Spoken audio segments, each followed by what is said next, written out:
안녕하세요. 저는 서울에 거주하고 있는 30대 중반의 여자입니다. 바로 전날 일어난 어처구니없는 일 때문에 이렇게 사연을 적어보내게 되었어요. 퇴근하면 허리 아프고 손 아프다며 컴퓨터 앞에는 앉지도 않는 저인데 하루 종일 벌어졌던 일들의 후유증을 얼른 털어버리고자 이렇게 노트북을 켰습니다. 다소 두서가 없더라도 양해 부탁드리며 바로 사연을 시작해 보겠습니다. 제가 결혼하고 후회를 참 많이 하면서 살았어요. 그리 잘한 결혼이라고는 못하겠고 여전히 힘든 게 많은지라 시간만 되돌릴 수 있다면 결혼하기 직전으로 돌아가고 싶다는 생각을 많이 하고 산답니다. 그때로 돌아가게 된다면 결혼을 접고 혼자 도망치겠다는 결심도 수두룩하게 해봤고요. 남편이랑은 소개팅을 해서 결혼까지 가게 되었지만 형식적인 만남으로 성사된 인연이라 그런지 그리 뜨거운 사랑도 못 해봤습니다. 각자 홍기가 찼다고 생각할 때쯤 만나 결혼도 조금 서두른 감이 없잖아 있었고요. 결혼해서 살다 보니 욱하는 성격이라는 것도 처음 알았고, 그래서 자기 성질을 못 이겨 화를 잘 내다가 뒤돌아서며 까마득히 잊어버리는 개 같은 성격이라는 것도 뒤늦게 알았답니다. 이런 성격인 줄 알았더라면 결혼을 분명 하지 않았을 텐데, 연애하던 그 짧은 시절에는 사람이 상대에게 좋은 모습만 보여주려 하잖아요. 저희 남편도 그랬더라고요. 작정하고 좋은 모습만 보여주려 하는 사람한테 제가 미리 알아챌 수 있는 건 없었답니다. 그렇게 마음고생을 참 여러 번 했고, 그로 인해 결혼 생활이 이제 막 3년 차를 넘어섰는데 벌써 수십 년을 산 기분이에요. 그런데 저에게는 이런 남편보다도 미워 죽겠는 한 사람이 있습니다. 그 상대는 바로 제 시어머니시죠.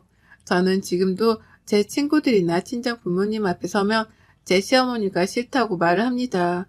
그렇게 말이라도 해야 제 속에 쌓인 울분이 조금은 풀리거든요. 어머님하고 일하는 정말 많아서 뭐부터 적어야 할지 모르겠네요. 같이 산 건 분명 남편인데 정작 제가 옆에 끼고 모시고 산 사람은 시어머니라고 해도 과언이 아니었거든요. 저희 어머님은 저랑은 다르게 사는 분이셨습니다. 시아버지랑 사이도 굉장히 좋으셨고 평상시에 며느리 아들이 보는 앞에서 애정 표현도 자주자주 하시는 분이셨죠. 제 눈에는 그냥 나랑은 다른 결혼 생활을 하는 부러운 사람이었달까요? 부러우니까 자꾸 시선도 가고 뭔가 배울 게 있지 않을까 싶어서 다가가고 싶어지게 되더라고요. 다른 사람도 아닌 시어머니셨기 때문에 이런 감정은 더욱 쉽게 들었던 듯 합니다. 하지만 어머님의 입장은 저와 좀 반대되는 입장이었어요. 다가오는 저를 마냥 부담스러워 하셨달까요? 그냥 부담스러워만 하셨더라면 제가 알아서 선을 긋고 행동을 조심했을 텐데, 어머님은 부담스러운 걸 넘어서서 싫어하는 티까지 아주 팍팍 내셨습니다.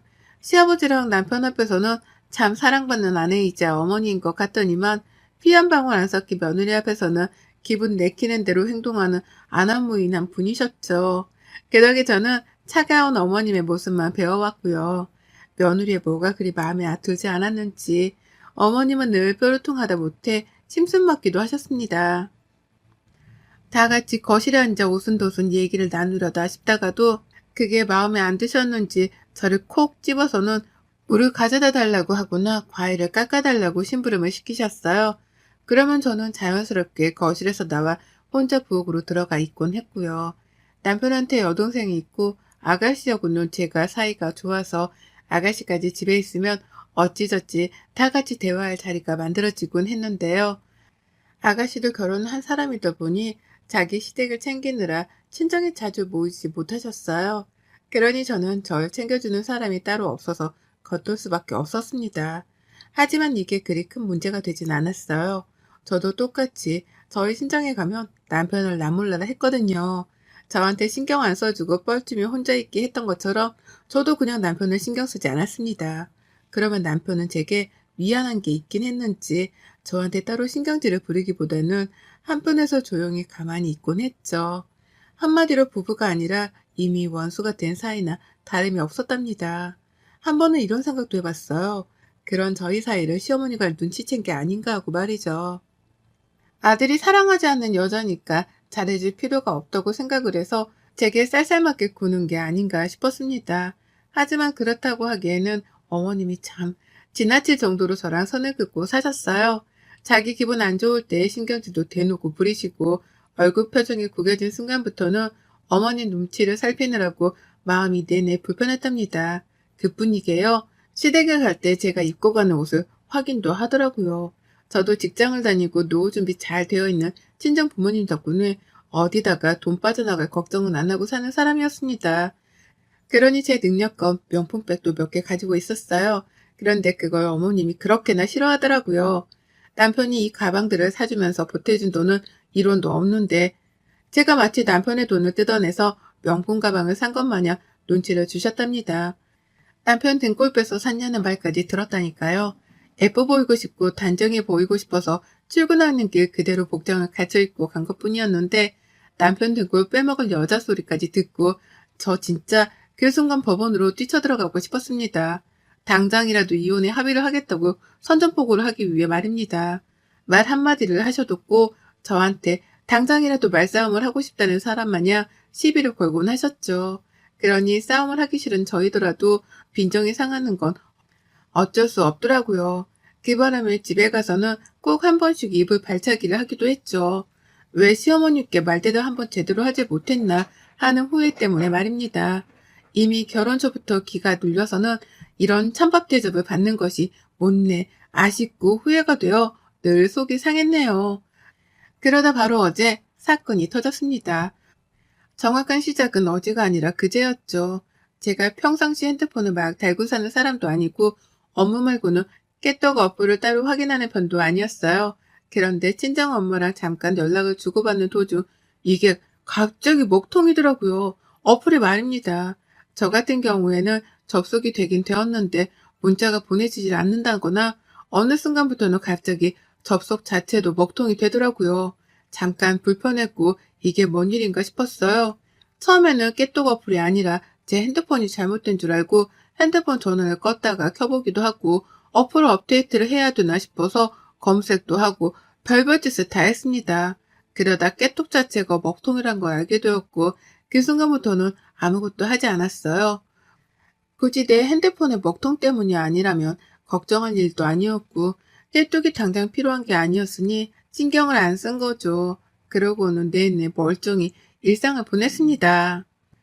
제 일을 하고도 필요한 건 직접 전화나 핸드폰 외에 문자를 보냈어요. 그렇게 하고 나서 보니 불편한 건 정말 하나도 없었습니다.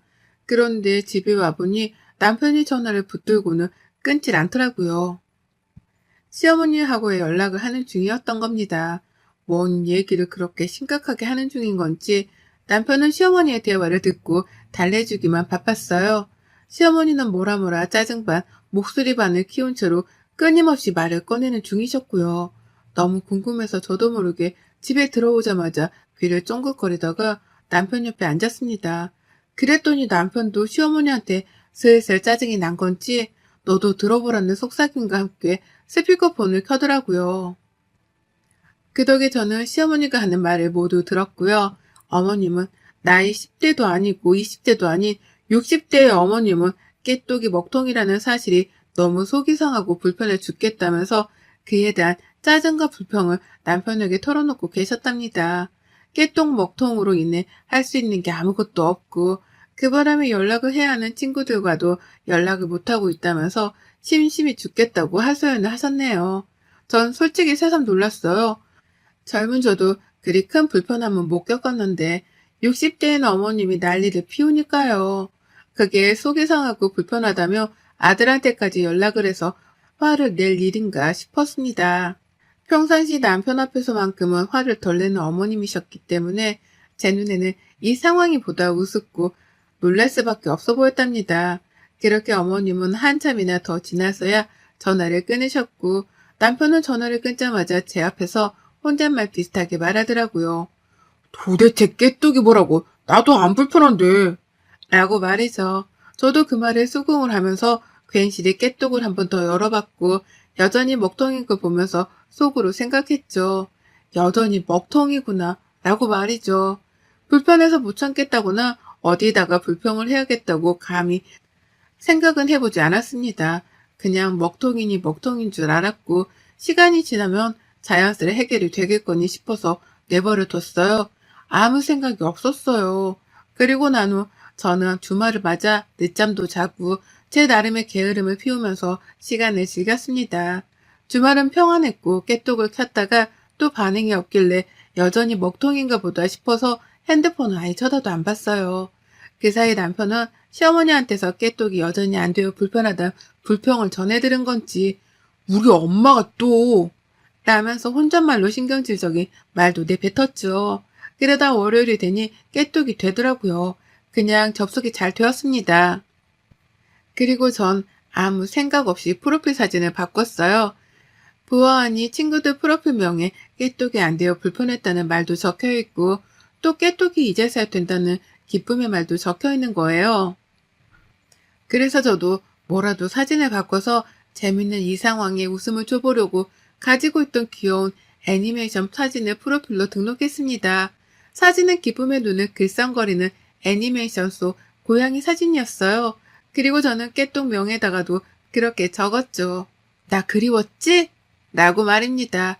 정말 여기까지 적는데 아무런 의도도 없었습니다. 그냥 깨똑 먹통에서 얻은 아이디어와 느낀 점을 바탕으로 사진을 변경하고 프로필명을 고친 거예요. 그런데 문제는 그 다음이었어요. 갑자기 어머니가 저희 집에 오겠다고 전화 한 통을 남기셨어요. 그러더니만 30분도 채 지나지 않아서 어머님이 도착을 하셨습니다. 전화를 한 순간 이미 저희 집으로 출발을 한 후였던 거였죠. 뭐가 그리 급해서 집으로 뛰어오셨나 싶어서 영문도 모른 채 어머님을 맞이했는데요. 어머님은 들어오자마자 저에게 쌍욕을 퍼부으셨어요. 그리고는 이런 말을 함께 소리쳐가며 제게 던져대셨죠. 너 누가 계정을 2개나 가지고 있어?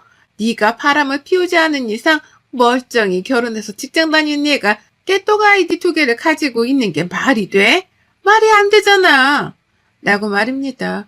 듣자마자 당황해서 이해도 못하고 있는 제게 시어머니는 당장이라도 머리채를 잡을 것처럼 들이미셨고 하도 소리를 지른 바람에 남편까지 말리는 상황이 만들어졌어요. 웃지 못할 상황이었습니다. 깨똑 아이디 2개라는 소리도 이해가 안 가는데 저를 쥐 잡아먹을 듯 덤비시는 것도 이해가 안 갔죠. 그리고 무엇보다 바람이라니요? 출퇴근했다 집에서 남편 옆에만 있는 지루하디 따분한 삶을 사는 저인데 바람이라니요. 그래서 저도 욱한 나머지 시어머니께 소리를 냈다 질렀죠. 바람이라니요? 어머님 정신 나가셨어요? 제가 뭘 했다고 갑자기 집으로 쳐들어와서 바람이래요? 제가 뭘 했길래 엄한 사람을 이렇게 잡는 거예요? 라고요. 솔직한 말로 씩씩대며 욕도 쏟아져 나올 뻔했고 눈깔은 이미 뒤집혀 있었습니다. 억울한데 화도 나서 감정 주체가 잘 안 되었고 그래서 시어머니한테는 멀쩡한 눈빛으로 바라볼 수도 없었어요. 계속해서 째려보며 저도 씩씩댄 거죠. 그러자 시어머니는 저의 태도가 불순하다고 여기신 건지 더욱 큰 소리로 떠들더라고요. 말도 안 되는 막말을 너무나 당당하게 내뱉기 시작하신 거예요.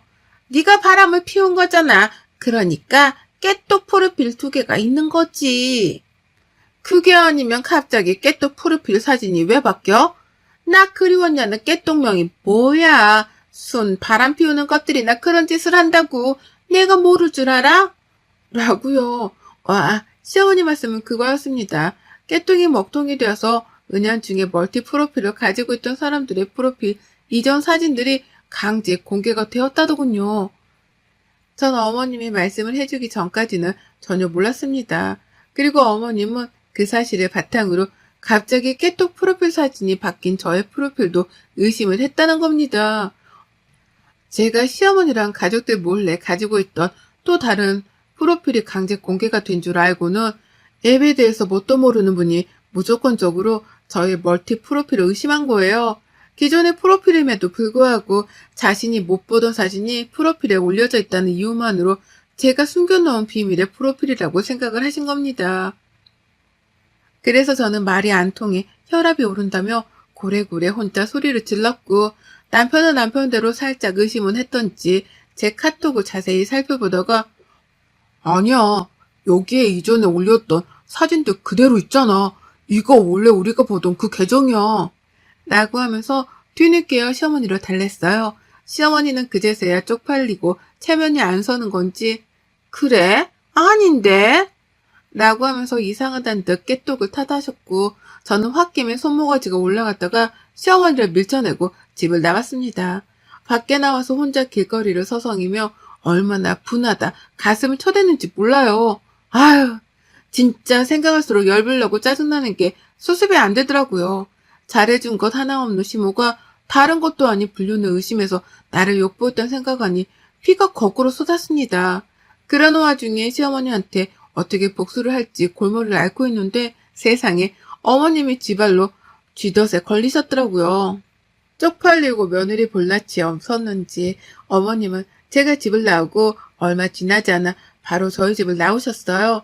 제가 길목을 서성이고 있는데 저 멀리서 어머님이 집을 나서는 모습이 보이더라고요. 그래서 바로 뒤를 따라갔습니다. 그냥 길거리에서 싸울 작정으로 아무 생각 없이 어머님 뒤를 쫓았어요. 근데 저 멀리서 시어머니를 맞이하는 한 남성이 있었습니다. 어머님을 아주 자연스럽게 부르더니 아주 당당하게 길 한복판에서 껴안으시더라고요. 너무 놀라 길 한가운데서 멈칫했고 가까이 가보니 시아버지가 아니 다른 남성이란 걸 알아차렸습니다. 시모가 호적에도 없는 남자라 길 한복판에서 껴안고 스킨십을 저지른 거예요. 그걸 제가 딱 목격한 거였고요. 방금 전에는 나보고 바람을 피운다며 엄한 오해를 하더니만 이제 보니 정작 바람 피운 거 시모였던 거예요.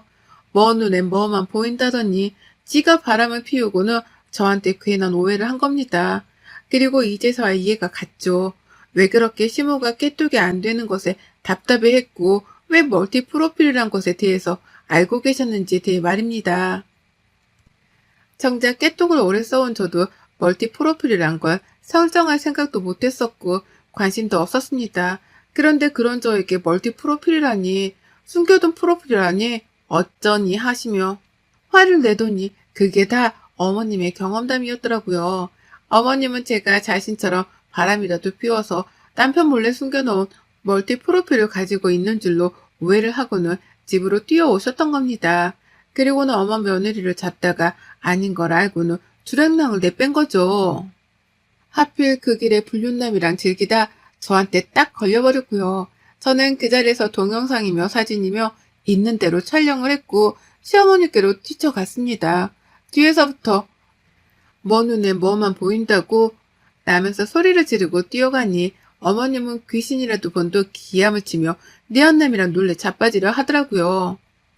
저를 보자마자 바로 잡고 있던 손도 떼어내기까지 하시며 말이죠.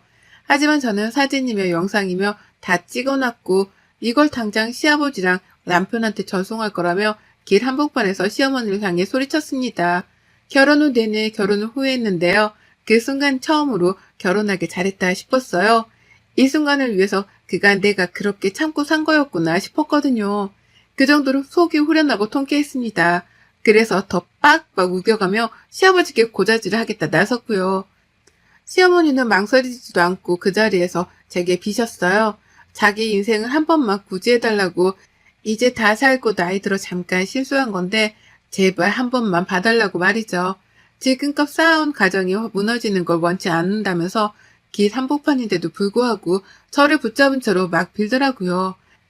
그간 그렇게 저랑 담쌓고 지내려 하고 괴롭히려 눈치를 주시던 분이 말이죠. 그리고 전 시아버지랑 남편에게 그 누구에게도 이 사실에 대해서 말하지 않기로 했답니다. 말할 이유가 없었으니까요. 이 사실을 시어머니와 단 둘이서만 간직한 채 시어머니의 약점을 이참에 제대로 잡고 살기로 했어요. 그냥 약점도 아닌 불륜을 한다는 엄청난 약점을 제가 잡고 있는 이상 시어머니는 절대로 저를 괴롭히지 못하실 거라는 걸 제가 잘 알았으니까요. 어머님도 그걸 증명하듯이 너무나 후회스럽고 쪽이 팔린다는 표정으로 비참하게 제게 매달렸답니다. 집으로 돌아가는 길에 저를 바래다 주면서 옆에서 애원을 하셨어요. 집으로 들어가는 그 마지막 순간까지 제게 매달리며 아무 말 하지 말아달라 비섰답니다. 아무리 부부 사이여도 비밀이 있는 거니까 아들한테도 절대적으로 비밀로 해달라고 말이죠. 그러면서 용돈으로 쓰라고 돈까지 주는데 이런 시어머니의 모습이 처음인지라 저도 얼떨떨했습니다. 돈은 입 다물라는 대가로 주는 거니까 거절하지 않고 있는 그대로 다 받았고요. 더 달라고 하려는 걸 겨우 꾹 참았습니다. 표정 관리하면서 언제라도 입을 털 수 있으니 행동거지 조심하시라 시어머니께 경고도 날렸네요. 그리곤 집에 들어와 다짐했습니다. 이 일을 정말 죽을 때까지 비밀로 해야겠다고 말이죠. 그리고 이제부터 시작합니다. 시어머니의 약점을 쥔 채 강자로 군림하는 삶을 말이죠. 이제 누가 뭐래도 갑은 저이니 날 함부로 대할 시어머니를 가만 내버려 두지 않을 겁니다. 불륜 사실을 고할까 벌벌 기며 살 시어머니를 눈앞에 내리깔고 두고 본 채로 저 하고 싶은 대로 편하게 살 거예요. 더 이상 시모눈치를 보지 않으면서 말이죠. 깨톡 먹통으로 순식간에 갑과 을이 뒤바뀌어버린 고부관계가 되었다니 지금 당장 깨톡 본사에 감사의 기부금이라도 넣고 싶은 기분이랍니다. 이 자리를 빌어 환호와 승리의 비명을 한 번 더 질러봅니다. 아싸! 여러분의 생각은 댓글로 남겨주세요. 오늘도 시청해 주셔서 정말 감사합니다.